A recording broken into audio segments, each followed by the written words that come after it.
response, were you even close to anything that could be considered a rational thought?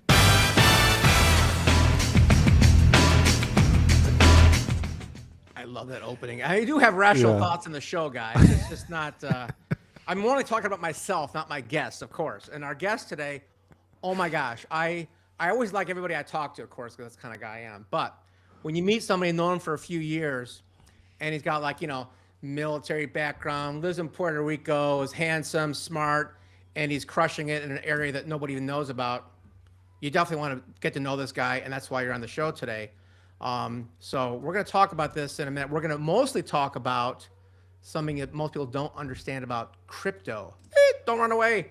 Crypto is not evil. It's not scary. There's a way, and this guy's cracked it. He's got the, matter of fact, it relates to his book we're going to talk about, but you know who made the most money during the gold rush, right, folks? Not the gold miners, the people who sold picks and shovels. And guess what? You can be a pick and shoveler person without having data mining, crypto mining. There's another way to make money in this game. And we're all about it today in a very safe and fun manner with our good friend today, Mr. Dan Ryder. Dan, how are you? Hey, Doug. Good. Thanks so much was that for having okay me on the intro? I show. mean, it's close to the truth, right? Yeah, that was one of the most delightful intros I've ever received. Yeah. And I love your opening to the show, by the way. Oh, yeah. That's from was an Adam hilarious. Sandler From movie. Billy Yeah. Madison. Yeah. You know, it's funny. Oh, Some man. people see I that hope and comedy they're like, comes back. they don't get it. I'm like, it's supposed to be funny, reasonable, rational thoughts. It was good. I was trying not to burst out laughing over the No, over the laugh video. away. It's just supposed to be fun. So anyway, we're going to talk about a way to get involved with the crypto world without risking as much as just buying and holding or flipping and whatnot. We'll get to that in a minute. Before we do, I think it's really important to know a person's background. I know that you're not, from Puerto Rico, but you happen to live there. I also know you have a military background. Give me the Dan Ryder journey from age 0 to 30, and let me know in 5 minutes or less. Yeah. So grew up in the Northeast. Got served the standard plan of go to college, get a good job, make a bunch of money in corporate America. So threw a little curveball on that plan by joining the military first. So spent some time in the Air Force. Which branch are you in? The Air Force. Air Force. All right. Yeah. I just came from a passion. I just wanted to do it. And I figured if I don't do it now, I never will. Right. Did that and then started to feel kind of trapped. I loved it, but towards the end of my initial term, I started to feel a little trapped. And, I just figured military life wasn't ultimately going to be for me. So I got out and I got a job. I got a pretty good job because military experience gives you a little boost. And it was fun and exciting, but then I started to feel trapped there too, which was kind of weird. And I basically discovered that I was meant to be an entrepreneur, but I didn't know it yet. So long story short, tried all kinds of things in business, from e-commerce to affiliate marketing to all kinds of stuff. Sales, did some sales, like just to try to figure out what are my skills, what do I like, how do I get into business, right, and work for myself. And eventually got passionate and good at advertising and marketing specifically. And then it was funny, like once I got those skills, I didn't know what to do with them because I didn't have a product to sell. So I just defaulted to helping other people. So so started kind of like a freelance service. And then long story short, ended up, getting to the point where we could, kind of leave the corporate world. So I was able to quit my job. And then very quickly the world started turning south. This was like pre-pandemic. Yeah. And I started to fear as I was becoming more successful, it just seemed more oppressive from a government point of view. So found out about this tax deal in Puerto Rico where if you open up a business there, there's some cool incentives. So we decided as a family to go unplug and go check it out. So I've been there for a couple of years. Love it. Yeah. Do they change that? Is it still like what, 2%, 4% federal tax rate? Something really? Yeah. So there's two deals. There's an investor decree, and then there's the business decree that you can apply for and get. And it's 4% tax on business income for services that you export off the island. So the purpose is to draw entrepreneurship to the island to help boost the economy. So that's kind of like the angle there. Yep. And if you're successful and you start generating revenue, then it helps the island, and there's obviously the incentive for the entrepreneur, and then investors who come and live here, and buy a permanent home here and donate to charity here. They actually get a benefit of 0% on capital gains. Nice.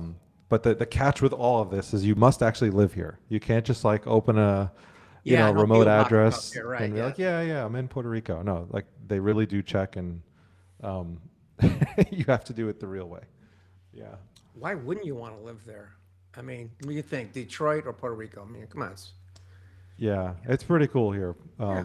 Some people get burnt out though. Island life, if you're type A, you're probably Yeah, gonna I laugh. know that. Yeah, there's no city buzz, it's just fully cool Yeah. waves and cool vibes, all that stuff. Okay, cool. So, all right, so you did the corporate thing. Obviously, what did you do in the military? What was your job? So I went to school originally for healthcare. So I used to be a pharmacist. Oh, okay, nice. Yeah. So I was a pharmacist in the Air Force. Kind of, Okay. you don't expect to hear that in one sentence, but No, it's okay. that's what I did. Yeah, Yeah. very good. You must have liked the movie Firefox, then with Clint Eastwood. I don't think I saw that one. Dude, he steals a Russian fighter, and part of this advanced aircraft, it was made like in the 80s.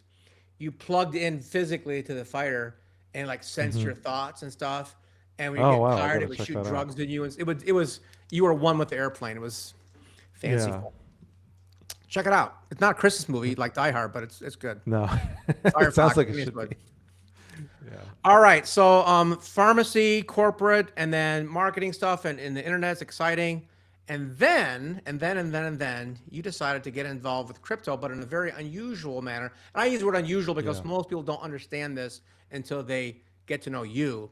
But you're not Yeah. talking about buying Bitcoin and holding it. You got something completely unique on this. So explain to me first of all how you got involved with it, and then if you give me a thumbnail sketch on what this is, then we can talk about Yeah. your book that's coming out. So yeah. Yeah. So, in my story, I kind of glossed over. There was one point when I was on my path of trying to figure out, how to make it in business, where I heard about Bitcoin, Yeah. like in 2014. I think a lot of people might have a story like this where somebody told you about it and you missed out, Yeah. And the irony was I was actually reading, I just purchased the book that Tony Robbins released with, I forgot who he co-authored it with, but it was Money Master the Game. Yeah, And Money it's Master. got, I remember like, that one. Yeah. principles from Ray Dalio and like all these other Yep. folks in there, right? The all-weather portfolio. They talked about stuff like that. And so I'm reading this book, and literally like the week that I'm reading this book, I hear this crazy stuff about this Bitcoin thing, and it just, I had like because of how antagonistic those two ideas are, I just almost like scoffed at it, like the Bitcoin thing, which was in hindsight very foolish.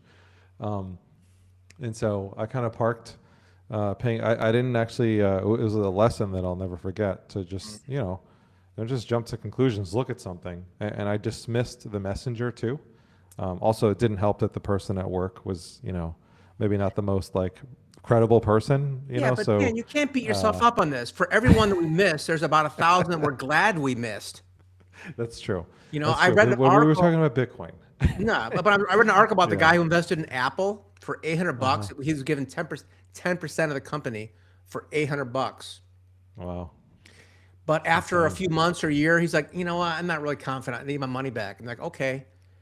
It would have been worth $320 million today. It's $8. So Wow. don't feel so bad about not buying Bitcoin in 2014. No, I didn't. Sorry. Yeah.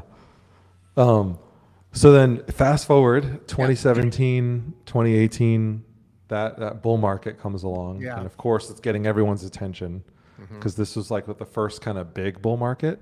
Yep. Bitcoin hit just about 20K that cycle. And I started to pay attention when it was around 4 to 5K per Bitcoin. And that's when I really looked at it because I was like, okay, this is the second time I'm hearing about this. What is this thing? And then I read about it and I'm actually blown away. Yeah. And it just sounded like it was ahead of its time, but I was so fascinated by it. Yeah. It seemed like it was the future. and so I started to invest a little bit and started exploring, different technological innovations that were happening.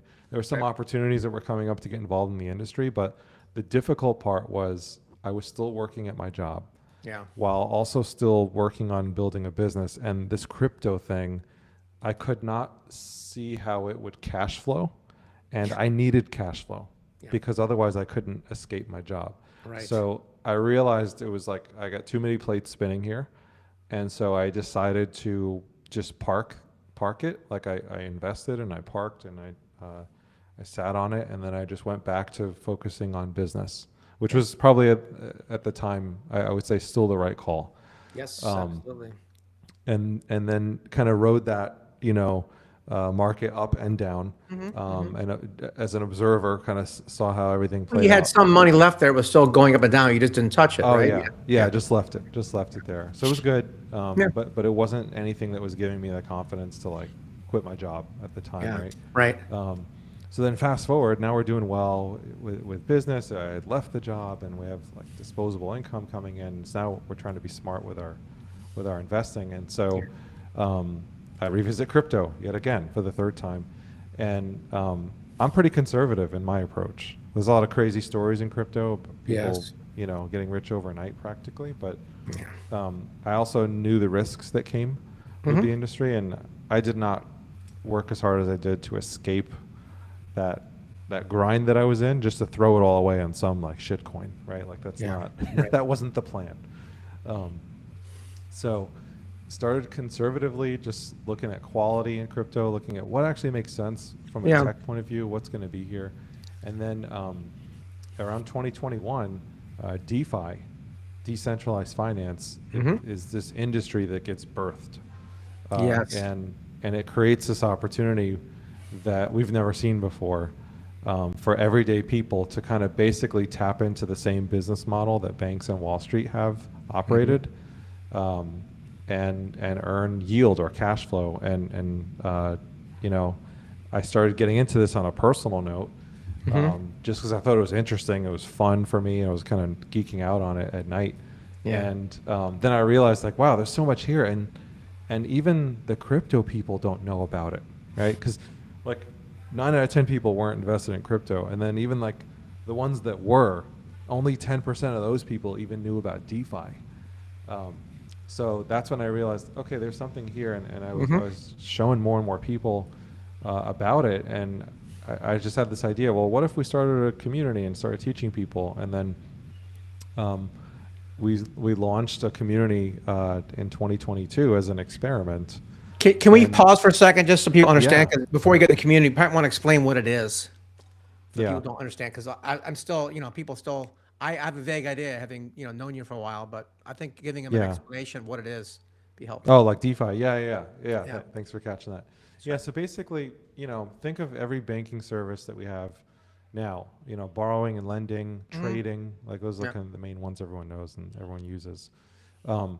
DeFi created kind of like an open market, not run by a company, right? Using blockchain tech, something called smart contracts. People could buy and sell crypto, and then you could, if you wanted to, participate in the business model of it.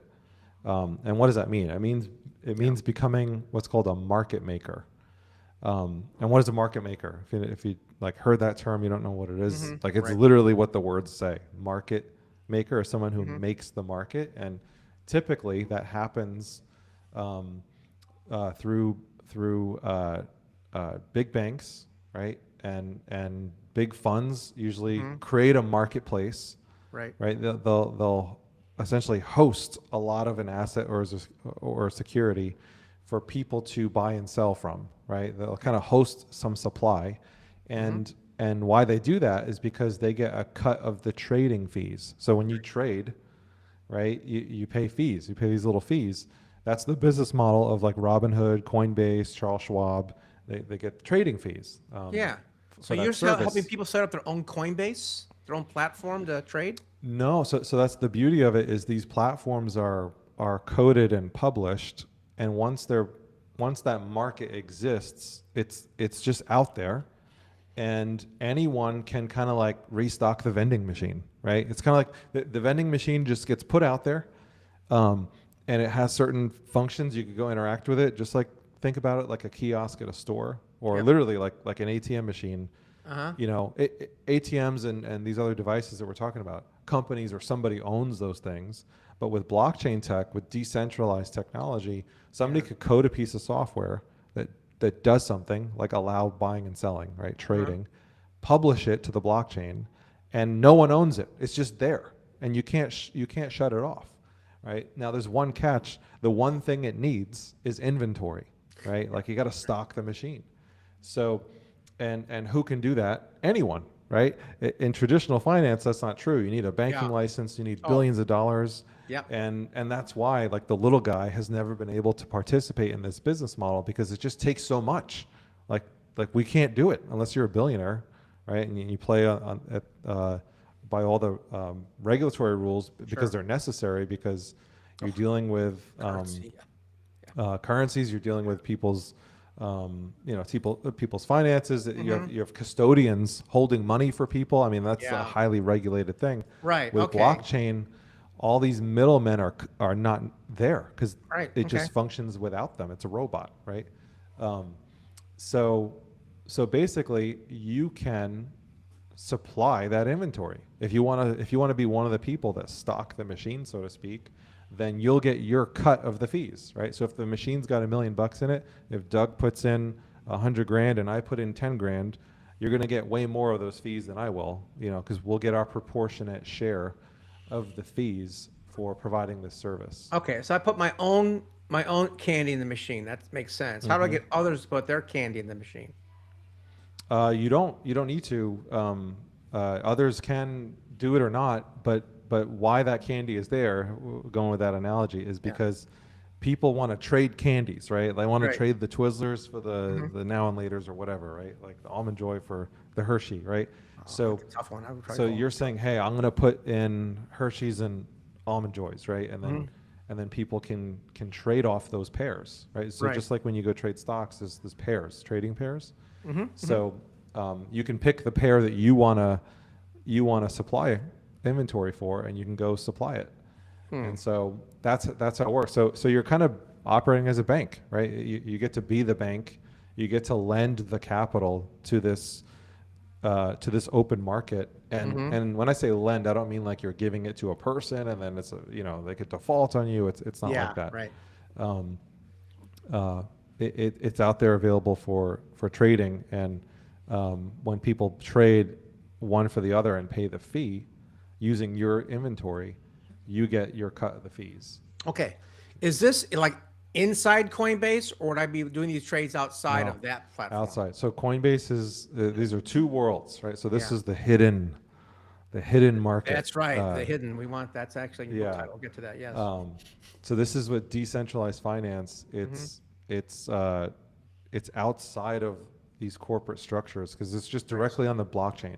Like actually Coinbase and all these other exchanges that we're used to, these are not primary markets, right? These are secondary markets. Wow. They're companies that set up and offer this kind of like, they're a conduit between the two worlds, right? Because like you're out here in regular finance land with your bank and your cash, and you got to like convert to crypto. So like the main purpose of a Coinbase is to help you turn your cash into crypto. But once you have the crypto, you can just keep it.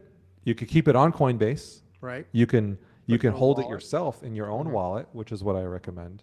And then once you have it yourself and you take it off of Coinbase, now the whole it's like you get to enter Oz, right? And Alice in Wonderland, you get to go in there and uncover all this cool stuff like DeFi, right? And there's these opportunities that are kind of underground Yeah. that you can I participate watched in. a video last week about a guy who found an old flash drive that was corroded, but he knew it had 5 million Bitcoin on it.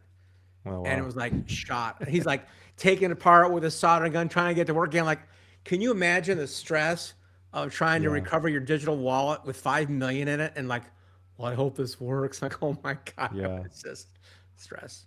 It's funny. That's something in the book that we teach on, that people think it's a common misnomer that like when you see these physical wallets that you can buy, like, oh, there's these devices you can buy, Yeah. which are good for protecting your crypto. But people think the crypto is on the physical thing. Like they're holding like a USB stick. And they're like, oh, my Like a crypto is blockchain. on here. Yeah. I have 5 Yeah. million on this little stick. No, it's not there. The stick is just a signing key. Yeah. Right. The real thing is you get like a secure phrase that you're supposed to keep, and Yeah. you can load that into a new device. If you broke it or you lost it, right, you could buy a new device, and if you lose that, then you're out of luck. Yes. Yeah. But- All right. Because it's on the blockchain, which is also up in the ether somewhere, right? It's like, don't worry. Yeah. Very cool. So, all right. So you're the man at this because there's not many people doing this to my knowledge. I'm still learning about it. I talk with you. But you've written a book about it. You've got a community. Tell us more about your go-to-market strategy. Maybe a little bit about why you're doing this and why other people Yeah. should be following you. Yeah. So, I started this as a hobby, just kind of showing people, and then launched a community. I didn't even think of writing a book about what we were doing. Yeah. And then, the idea came about after we worked with so many people, and actually from a conversation you and I had, right? Like Right. we saw a special opportunity to share the story of the community Yeah. and teach what we've learned as a community, as a collective, and put it in this medium where people can, pick it up and have some really cool aha moments, learn some practical steps to get into the market. Yep. And that was the goal of the book, just to get it out to the masses, because there's a huge opportunity there, and it's the cliche of, this is a once in a lifetime thing. Well, it really is. Like, this is Yeah. as big as the internet, Right. and that only happens every couple decades. What's So- the downside or the risk of all this? Yeah, the two major risks that we help people avoid in the book too. We go through this are not securing your crypto properly, right? And then essentially, what does that mean specifically? It means like getting hacked, or just being disorganized. Right, Yeah. like you become your own worst enemy because you've lost your access to your crypto, and there are solutions to mitigate that. Like if you don't trust yourself, now we actually have cool solutions. There's third-party services that keep it secure and also do that work for you in a secure way. But those are the two main threats. People, kind of running down dark alleys. People can find a lot of dark alleys in crypto. It's kind of the Wild West. Yep. And it's hard to discern the quality from the crap. And, you usually learn a few kind of hard knocks lessons before you start to see the difference. And so what we try to do in the book and actually in our community is teach people those lessons up front, so they don't have that Right. bad experience That's right. first. The book is called The Hidden Digital Gold Rush. You have a copy handy there? You can hold it up, or we'll put it on the Yeah. screen later if you Yeah. don't. Okay, there we go. Yeah. Yeah. There we go. The Hidden Digital Gold Rush. Decoding Decoding DeFi by none other than crypto legend, DeFi legend, Dan Ryder. Very good. And they can get that on Amazon, or they can get it on your website, of course. Yep. You got something to give away today too, I think, right? Yeah, we got a newsletter where if you want insights on what's happening week to week, we talk about where we think the market's going, interesting things to get involved in. This is a really, really cool newsletter. I was telling you before we started the show that we launched this newsletter and we didn't initially, we were going to put it out there as kind of a cliche thing. You have a newsletter so people can kind of get to know you. And, newsletter content, it's hit or miss, depending on, if you're listening and you're like, oh yeah, I'm on a couple of newsletters, I don't know if I love it. But ours was so good that our clients got mad at us because we didn't think that they would need it or want it, because we were serving them in so many other ways. Yeah, right. And the news, they thought it was so good that they were mad that they weren't getting it. So this is actually a really They good want more newsletter. Dan Ryder. I need you. You're the commodity. So, folks, it's called primedefi.com/free-newsletter. Check it out. It's a gift from Dan. Before we wrap it up, Dan, I want to hear about the big picture stuff of, I'm not into it like you. I just keep a little bit of an ear to the ground on a few things. What's your crystal ball say about our multi-trillion-dollar debt and the people floating this trial balloon saying we're going to move over to a digital currency and paper is going to go bye-bye? Yeah, I mean, but depending on how you interpret that, I'm more pragmatic personally. I mean, I don't think like the dollar is going anywhere anytime soon. Could the world look really different in 10 years? Sure. Yeah. But I'm more pragmatic. I think the U.S. dollar is still going to be the world reserve currency. That's not changing. But we've had so many decades off the gold standard. We've had so many decades where we're just kind of inflating and devaluing the dollar. Right. That something's got to change because the system's breaking, and not just in America, like globally, it's breaking. So what I if I put my futurist hat on, what I think is going to happen is things are going to reprice, and there'll be kind of like a last man standing in the fiat currency world, and we will have things attached to value, right? But what is value in this digital age of AI and blockchain? I think it's digital services, digital commodities, right? So I think that will include crypto. Not all crypto. 99% of crypto is a bunch of hot garbage. I'll be the first to say it. But there are real technologies, like real softwares, like decentralized softwares being built that are going to kind of refresh the internet as we know it to make it more open and fair and free. And that has real world value, and it's going to be tied. I think real fiat currencies are going to start being attached to this value. So that's a change I would expect to see. Okay. Yeah. And we actually had the SEC chair the other day, Atkins. He said, this is actually, I was shocked to see this.